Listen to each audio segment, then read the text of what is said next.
Have a day everyone! Welcome to Chikaroda. Arci Munoz gives a tour of nature park property named after BTS member Jimin.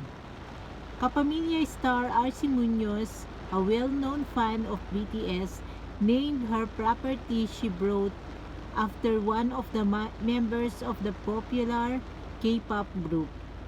In her latest vlog on YouTube, Arci revealed that she named one of her properties after her bias or favorite member from K-pop group Park Jimin, better known as Jimin. "This is my gift for you," Arci told Park Jimin, who celebrated his birthday last October 13.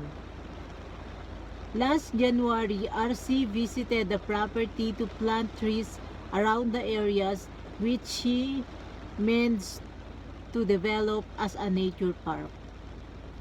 Meanwhile, in an Instagram post, the 31-year-old actress penned a message for her baby Mochi, as she revealed that she named the property Jimin Park. Last June, the walang hanggang paalam star did a speed planting vlog dedicated to Jimin and his song Serendipity. Arci dedicated most of her vlogs on YouTube the members of BTS, unboxing BT21 products and cooking BTS inspired food among others. Known to be one of the biggest celebrity PH armies, BTS fans in the country, and even go as far as watching shows of the group in other countries. It can be recalled that she flew to South Korea to watch her final BTS Love Yourself, even as well as the annual Jingle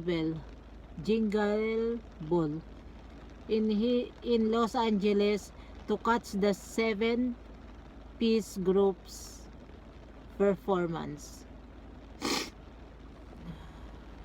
Arci's room is also a huge fan of BTS, sharing the same amount of love for the group by throwing fun events such as streaming parties. BTS recently released their first song written entirely in English called Dynamite. Thanks for watching. Keep safe everyone. See you on my next chika.